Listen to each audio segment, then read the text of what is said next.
Thank you for tuning in to another episode of the Collision Vision's MSO Chronicles series, where we speak with leaders of some of the biggest and best organizations in the collision repair industry. As always, I'm your host, Cole Strandberg.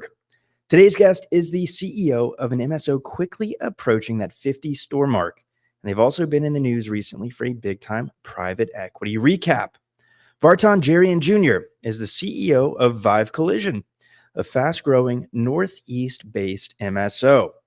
Vartan and I will cover a variety of topics today, and his passion for the industry and his general optimism as a leader make this one a fun and insightful listen. Enjoy the show.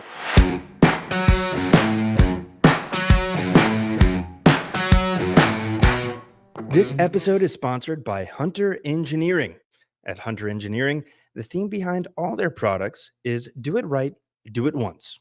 So when you're doing alignments, the time to find hidden damage is before you start, not after. The workflow for Hunter's collision alignment system surfaces the trouble right up front by providing 5 additional collision-specific measurements, like toe out on turn, maximum steer, and ride height, to find the problems right away. It's all about efficiency, so find the damage before it finds you.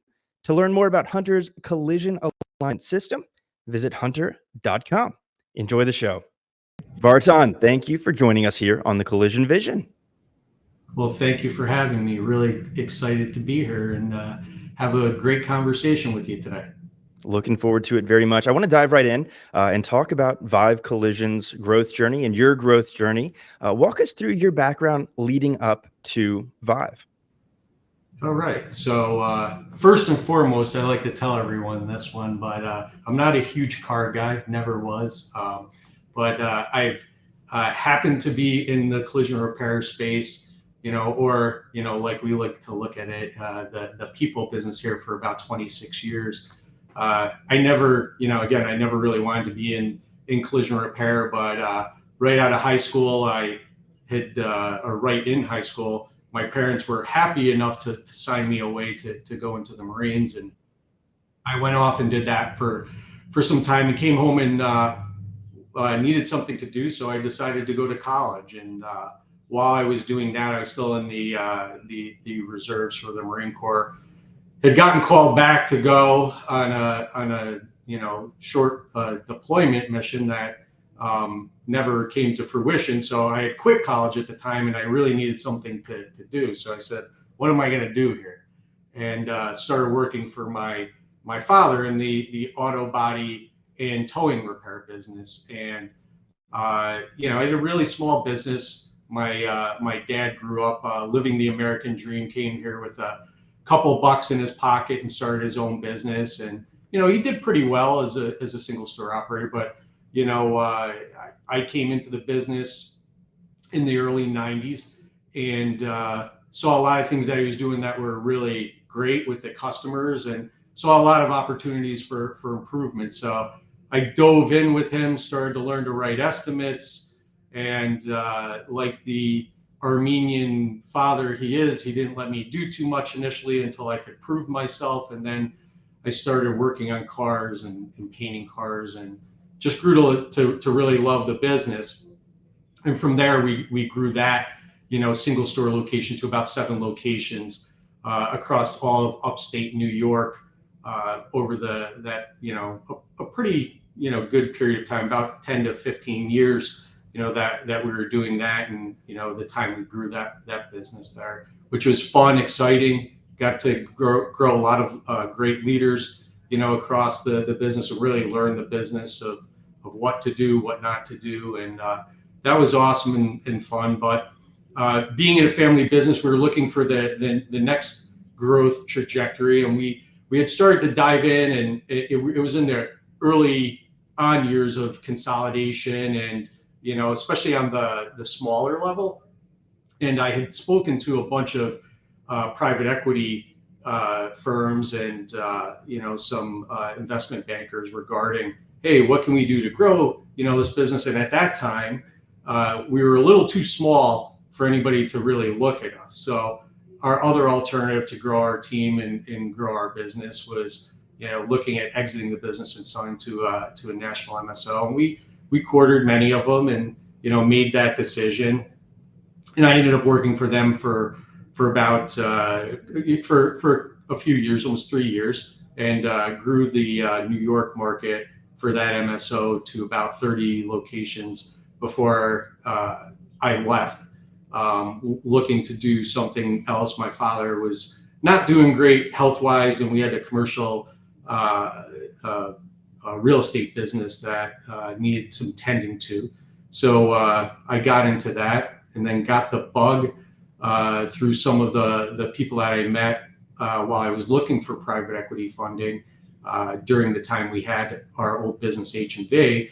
And some people reached out to me and said, hey, why you ever think about getting back into this? And it wasn't that long that I was doing the commercial real estate thing. It was about 6 months. They said, you know what, let's take a look at this. But if we're going to do this, we want to do something differently, something with, real and true passion. And we wanted to do something to disrupt the collision repair industry and do something totally different. So I met up with my two co-founders, Scott and Phil, and we started to raise the capital to build a small MSO. We were like, we'll do 5 stores in the first couple of years, and that's going to be great. And while we were raising the capital to do that through some family, friends, and so on, in our own cash in the business, we ended up speaking to Garnet Station Partners. And mind you, this is all going through COVID, so it's a lot of video conferences, not the way I was typically ready to look at and do business. But Sure. We met the folks at GSP, and awesome folks there, and they took a leap of faith in our model and what we were building, and said, hey, we'll invest this much more capital in behind you guys on this thing, so you guys can really launch this thing and catapult this thing. And before we closed on our first store, they became our lead investor and our sponsor to help us start growing the business. Fast forward you that. have. What's that? And grown you have, absolutely. Real quick, I'm going to interrupt you right there. There's so many different parts of that story already that I want to dive into. The first one, it's funny how many second generation collision entrepreneurs there are. And the one thing across the board, it seemed like there was really no interest off the bat in going in. And it's crazy how this industry just draws you in, and more importantly, how it keeps you there. To clarify, so you partnered with your kind of private equity partner before buying that first store. So is that kind of that operating partner model we talk about? Yeah. They came in. I would say from an operational perspective, they were engaged. We had a lot of meetings about it, but they let us do what we needed to do to build the business, and trusted us to build the team to do that. But they were the first lead investor on that first deal that we already had under contract and ready to go. But everything just kind of fell into place to where it all happened in one deal, and they kicked it off with us on our first location and helped us grow the business. Fantastic. Now I interrupted. I'll let you get back to it. Tell us about the VIVE story. Yeah. So, fast forward a little bit, a couple of years into, our growth and, growing the business over 20, plus locations. We were actually approached. We weren't looking to, recap the business or exit the business at this point. And, the folks at Greenbrier came in, and we met with them and did our dance with them for a long time, because we didn't know if we were ready. And once we got to meet the folks there and looked at their existing portfolio companies and what they had done in the past, and really saw the strength of their business and the vast opportunity for growth in our space, we said, hey, for us to get to the next level, we are at some point, that's the world we live in. We are going to have to take on a new partner to be able to grow this thing from, our 20 plus almost or 30 locations to 150 locations. And we had a lot of great meetings with those folks. They had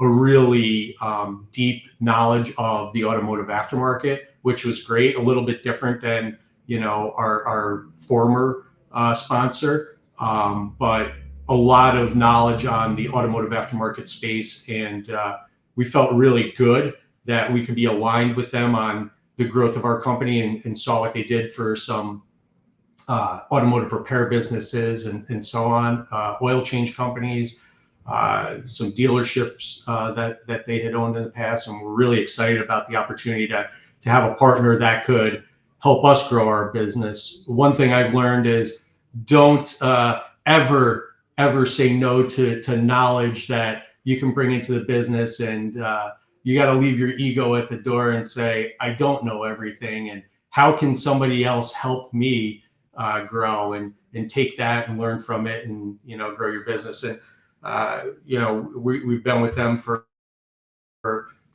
somewhat of a short period of time, but we can get into it a little bit more as we go through some of the other conversation here. But they've really helped us begin to build the next evolution of our new business here.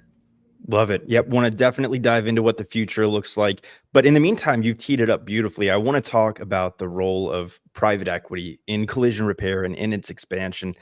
How have you guys kind of, first, walk me through what it's like to work with private equity, how that was different than maybe how your family's business grew independently. I talk about it plenty. I was also involved in a family business that was a private equity platform, and seeing how that small family-owned business runs to that private equity shift. And then, of course, your time with the big MSO in between. Would love to hear your perspective on working with private equity from the start to grow an organization. Yeah, it's definitely different than coming from a mom and pop shop, where you have the opportunity to look at, hey, am I reinvesting this money, or am I going to go buy a Jaguar with the money, right? Which, of course, I never do. We were always reinvesting in our business to help us grow.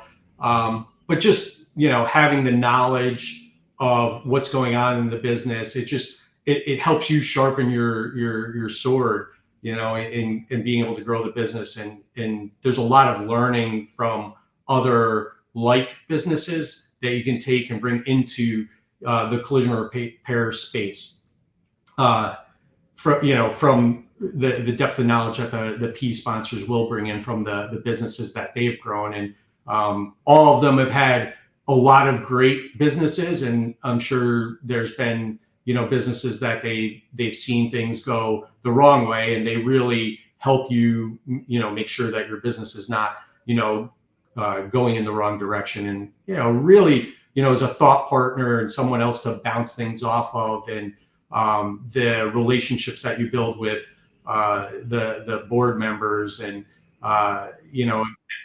having other people to bounce ideas off of.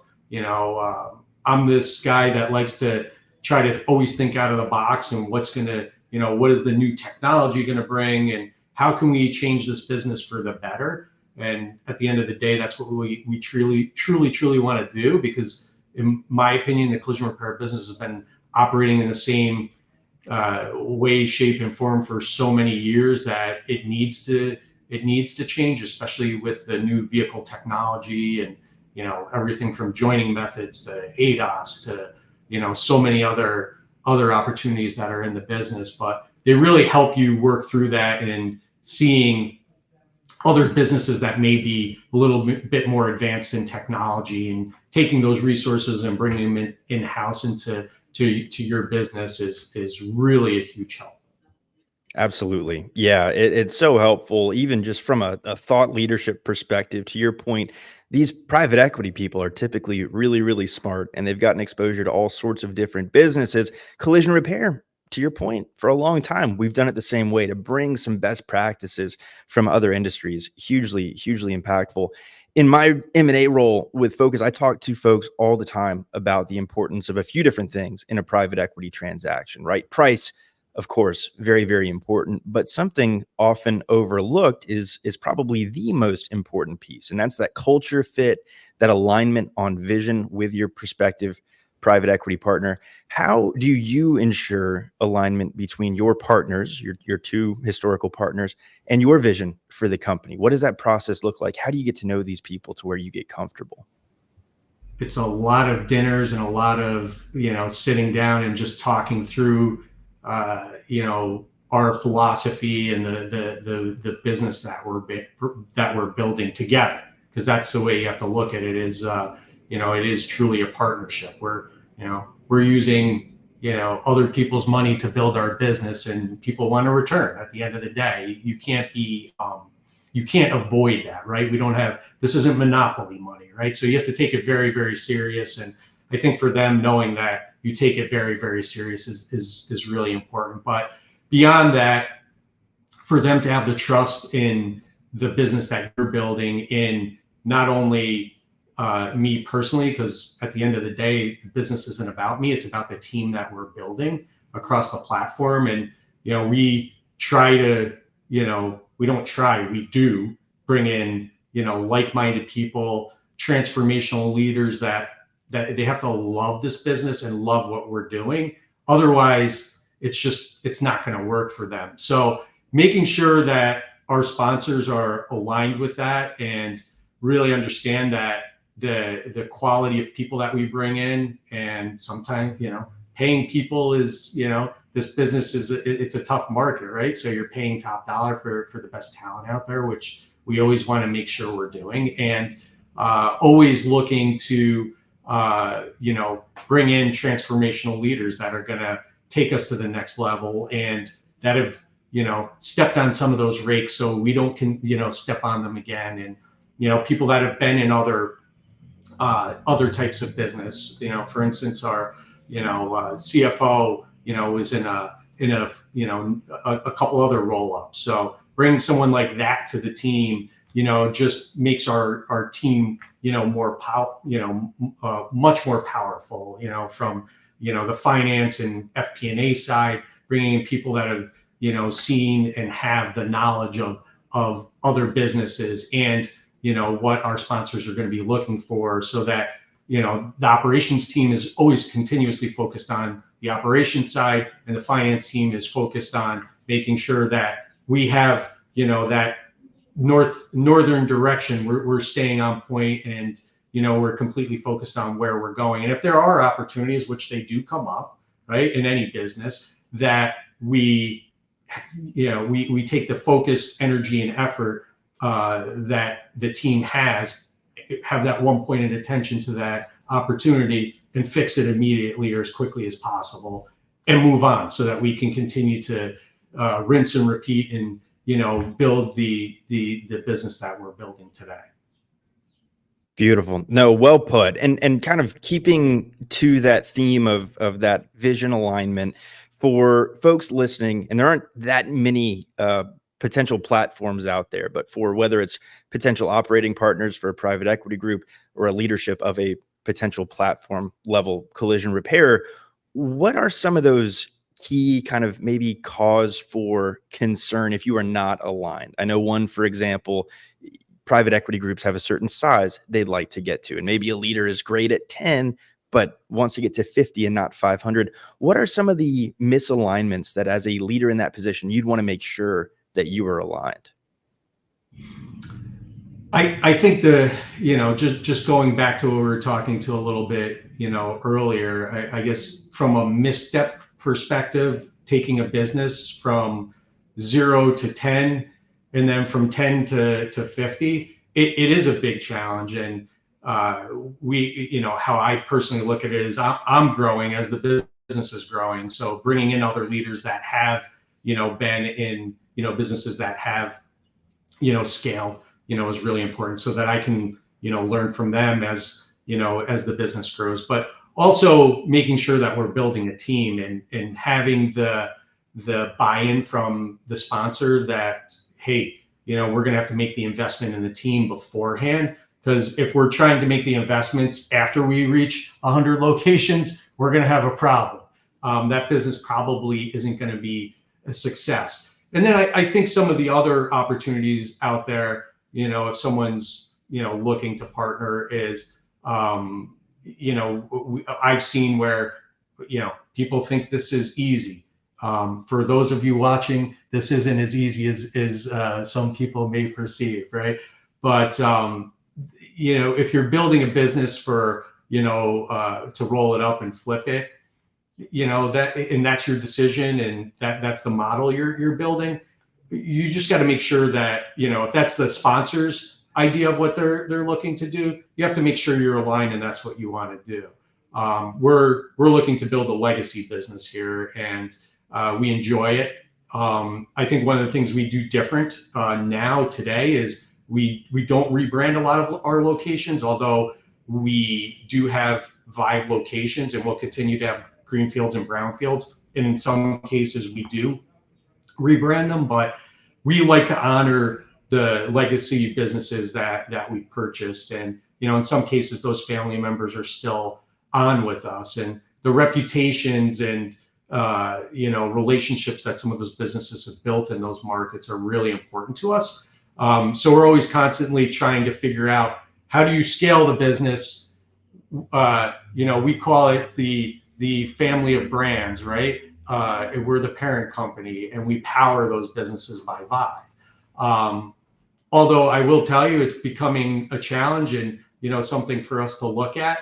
There is a lot of value in, keeping those brands out there, and we've seen it as a great, business model for us right now. There's a few differentiators. I'm happy you touched on that for how VIVE has grown. And I want to dive a little bit deeper into all of those. But the first one is, the market. The Northeast is notably short on consolidators historically. So talk to me about how you guys have capitalized on the opportunity from a geography perspective.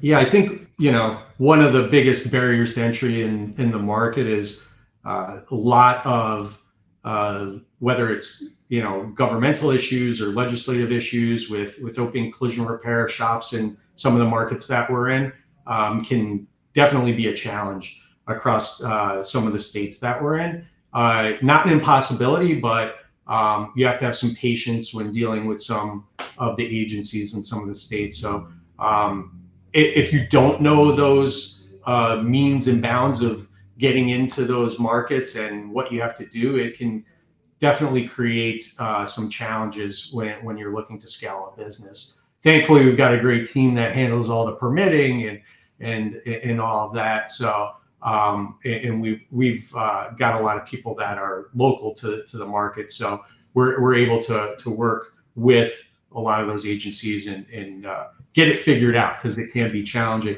I think the other thing too is, some of the states that we're in, just from, a rates perspective or number of shops can be challenging. But I'm an optimistic guy, and I love a challenge. So I always look at everything as a glass half, full versus, that empty glass. So to me, the challenge is where the opportunity, the best opportunities are, because nobody wants to go there and figure it out. So you know what? We'll go there and figure it out, and we're going to do it with a big smile on our face and, be passionate about it. And it is challenging, but we're doing a great job of working with a lot of the leaders in those markets, and whether it's relationships we have with insurers or with the OEMs, because at the end of the day, people need their cars fixed and they want them fixed properly. So we want to be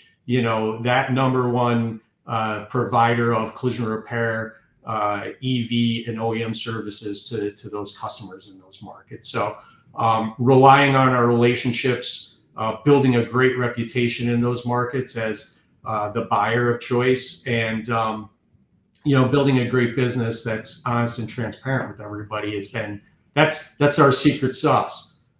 Easy to say, hard to do. Most definitely. Most definitely. Again, a lot of stuff to dive into there. For me, the Northeast, and kind of from my perspective, a little bit of zigging while everyone else is zagging. You look at kind of what are considered the primary big collision repair markets in the US. You got Florida, Texas, California, but you look at those population maps, if you were to overlay that, and the Northeast probably dwarfs most of them, if not all of them. So love the opportunity there for those who know that market and are willing to go ahead and kind of eat the frog and deal with some of the challenges those markets represent. We mentioned kind of keeping some brands the same. You also mentioned greenfielding and brownfielding. How do you view your growth kind of from an acquisitions versus greenfield, brownfield approach? Well, we built the business on acquisitions. We've with the experience of our team doing greenfields and brownfields, we knew coming into the space as we grew the business that was going to be something that we would look at. I'm actually sitting in one of our first brownfield sites right now in Albany, New York, where we have small corporate offices and everything here. And it's just awesome building who doesn't want to work in a brand new building with all brand new equipment, and you can lay it out the way that you want. And, we do the market studies and know, like, hey, we plant this building here, this is what the vehicles per day in front of the business look like. And, this is the business we can expect through our relationships and partnerships with, the stakeholders that we're engaged with. In some cases, doing those greenfields and brownfields is a lot easier to do, although the timeline is much longer than the acquisition front. So for us as a business, we're going to be continuing to look at every opportunity, whether it's greenfield, brownfield, or acquisition, in all the markets that we're in. Yep, nailed it. And I want to talk about some of the challenges that come with greenfielding and brownfielding from a talent perspective, but we'll get there. Before we do, kind of one last piece of your business that I want to dive into. You mentioned OE certifications. You mentioned insurance relationships. In this industry, there's a lot of talk around kind of OEs versus DRPs. How do you view that balance? Where do you spend your time kind of getting certified versus getting business via DRPs? How do you view that whole ecosystem?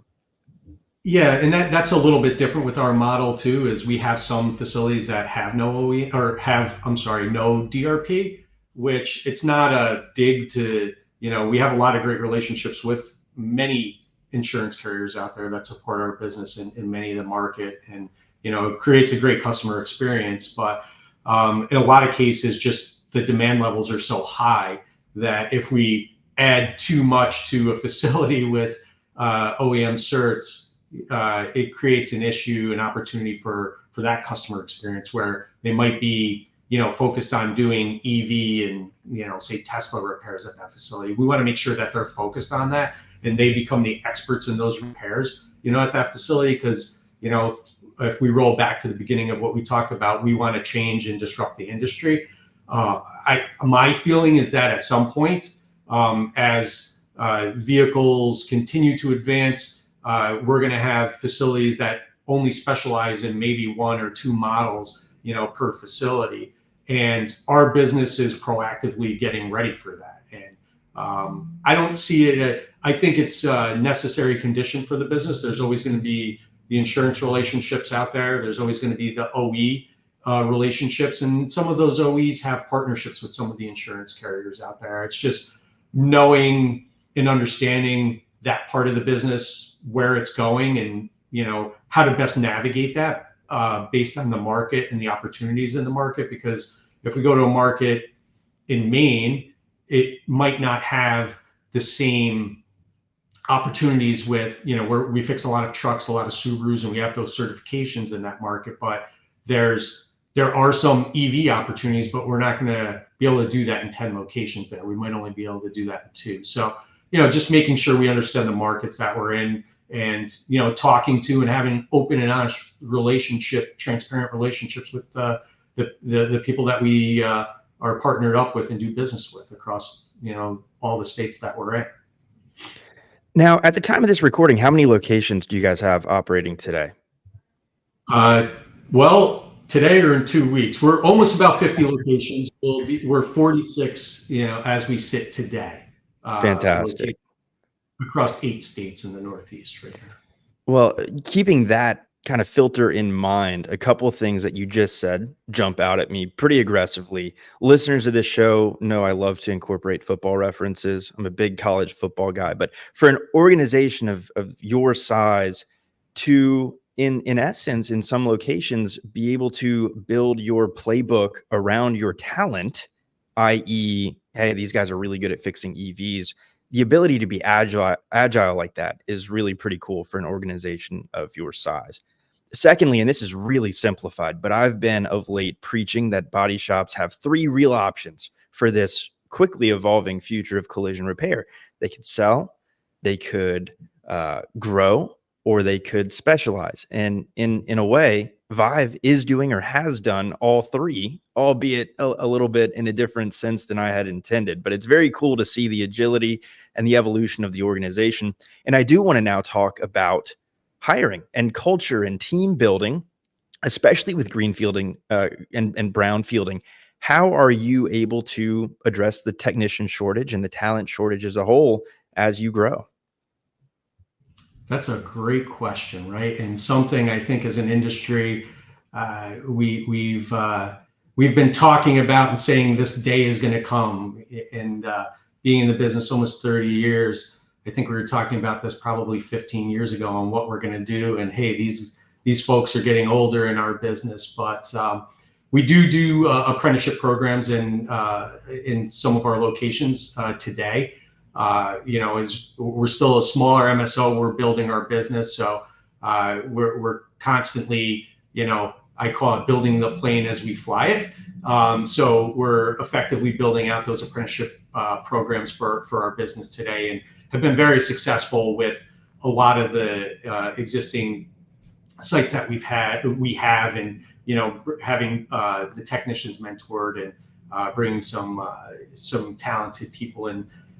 From some of the technical schools that we're working with. So that's one opportunity that we've definitely taken on. I think the other one too is we've created this this great business, and just creating a great culture, not talking about it but living it every day is really the most important aspect to me.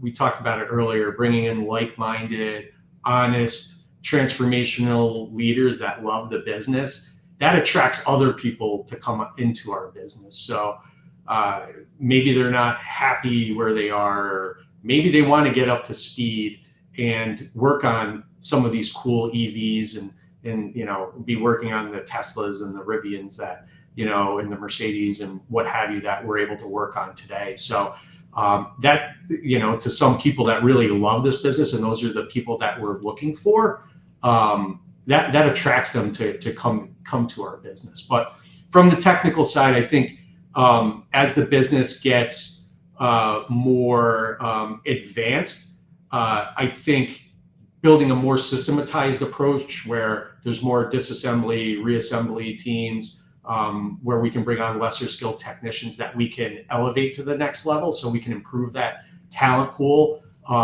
and seeing lesser of, not that we don't need the A-level technicians, but because of the scarcity of those higher and more skilled technicians, figuring out ways to work with some of that scarcity, taking away some of the, improving the capacity of those technicians. That is probably a better way to state it. And how we do that is by looking at better ways to improve the repair process and getting rid of, as I mentioned in the beginning, the ways that we've been doing things for the past 30 years.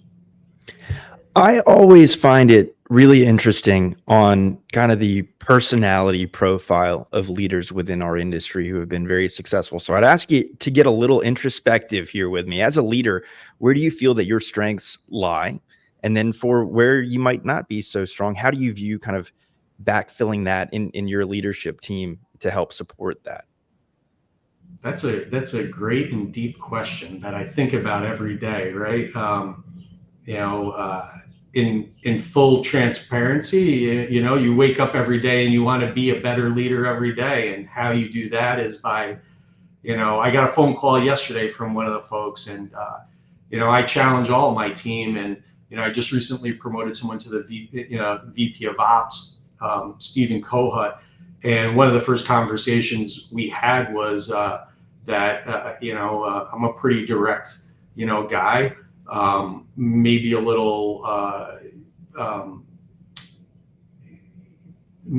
little too obsessed with making sure that we have a great customer experience and that we build a great team here. So I need people to be upfront and honest with me, and not worry about, am I going to be mad because someone told me, hey, when you said that, maybe you should have said it a little bit differently.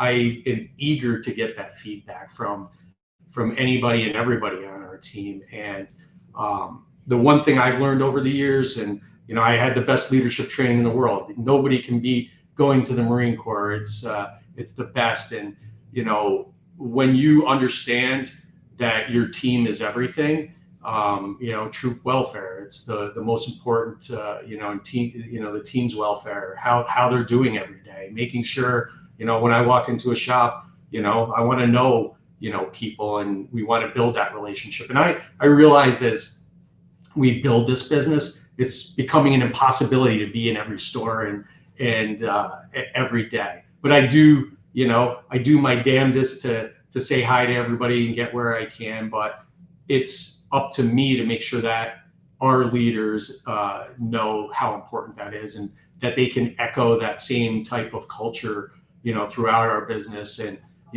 be obsessed with making sure that the team is great and that the customer experience is great. All right. Great answer. And we'll get you out of your own head now. I appreciate you getting deep and introspective with us. But I do want to ask you now to pull out your crystal ball, and I want to address some of the future things. We've talked about the past, we've talked about the present.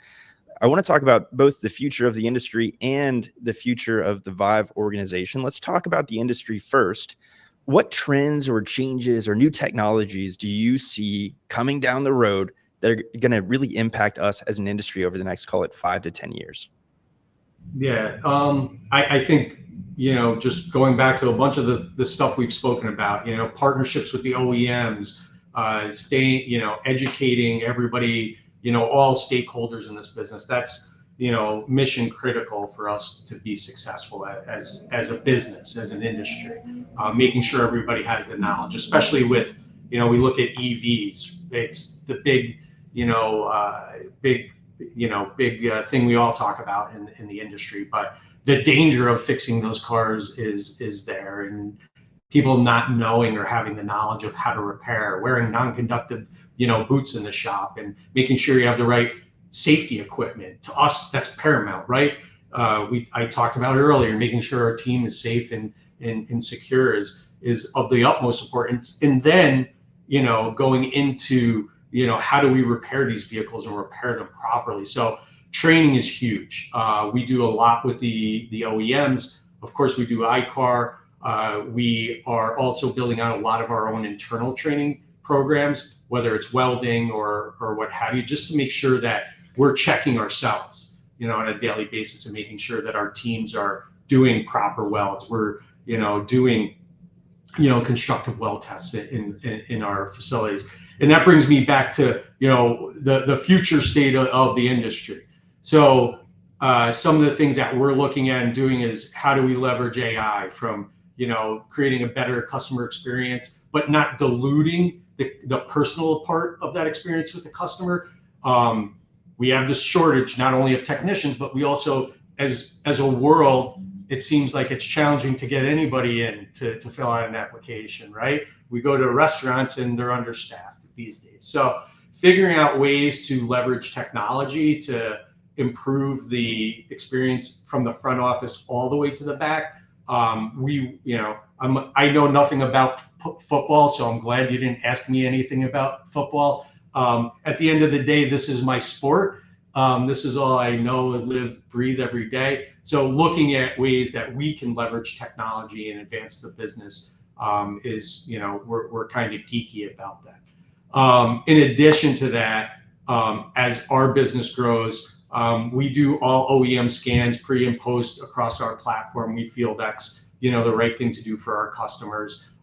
We do have and are building our own ADAS diagnostic and blueprinting business. I was actually just in a meeting with one of the folks this morning about how we're doing that, which is pretty cool, because I think we have to build something a little bit differently, especially with all the relationships we have with a lot of the OEMs, and because we have such a big or a large amount of our facilities are on OEM programs. We want to ensure that we're doing what's right for the vehicle and for, more importantly, for our customers and our team.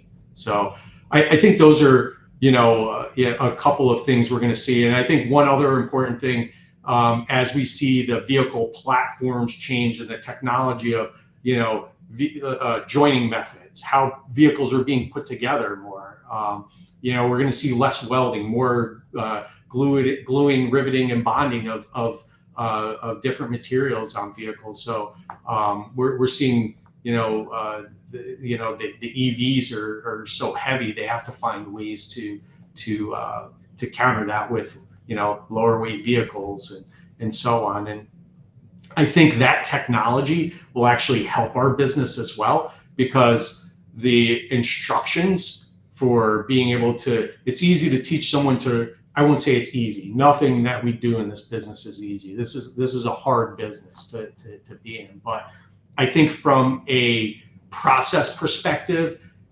teaching someone the proper methods of riveting and bonding, it's a skill, but not as an advanced a skill as, or as challenging to learn welding.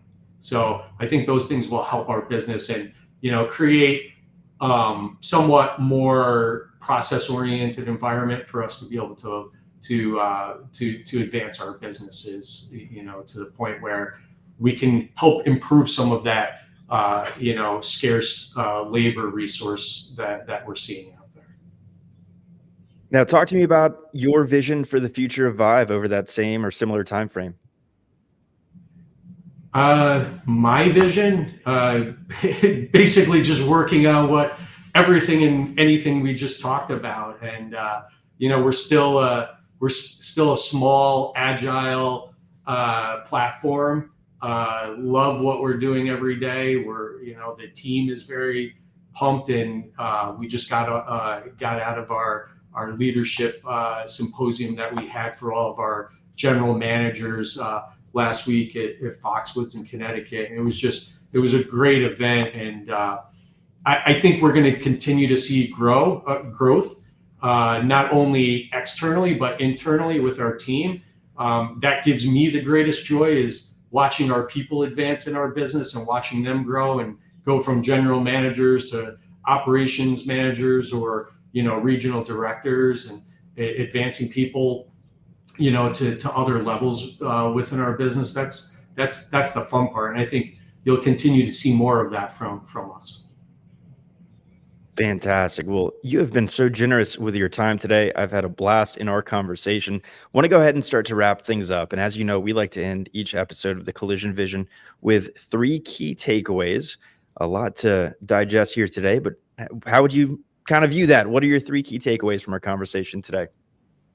Well, while I was thinking about this, a million things came to mind, but I always live by the motto of keep it simple, stupid, right? So for me, just focus on, VIVE and in the VIVE values. And I think this just can go to any business that's out there. But, people, most important part of our business, our team, we call it building our VIVE tribe. It's really, really important to us that we build, a very trusted, trusting team, across the platform.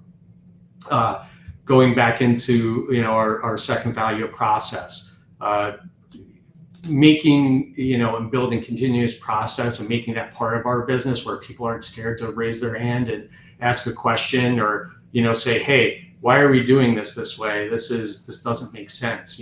Continuous improvement of processes is what's going to help us and make us better at doing what we can better than anybody else out there. And then passion. You got to bring that every day to our business. You must love what you do every day. If you don't do it, why do it? I tell people, if you don't love what you're doing, if you don't, love, making sure that car is right or that seam sealer is perfect on that car, then why do it? If you don't have the passion to do it, go find something that you are passionate about. Because I love doing this. I love the people in our business, and really and truly love what we're building here. So those are my 3 key takeaways there. Cole. Fantastic. Well said. Where can people follow along with you and learn more about Vive? Well, I am on LinkedIn. You can always search me up on LinkedIn. Be happy to talk to anyone out there. I have the great pleasure of meeting and knowing a lot of the industry leaders out there, but happy to speak to anybody that I can help, because this is a great business. And for the smaller shops out there, we need you too. We need everybody out there, right, to make sure that the customers are taken care of and that the business is thriving and cars are getting repaired right. You can also find us at vivecollision.com. Google us. We're pretty active on social media, whether it's Instagram and Facebook and so on and so forth. So you can also find us there as well. Fantastic. I will be sure to include those links in the show notes to make it easy for everybody. Vartan, thank you so much for joining us here on the Collision Vision. Had a blast. Awesome. It was great. Thank you, Cole.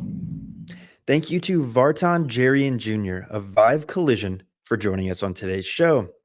VIVE is one of those businesses that has made a real name for itself and established itself as a major regional player over just the last few years, and you can see why.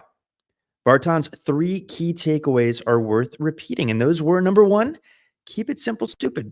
Focus on your values of helping people and helping your team, and invest in culture to build a trusted and trusting team. What we're doing in this industry is very important. Make sure your team gets it and realizes your vision. Number 2, process.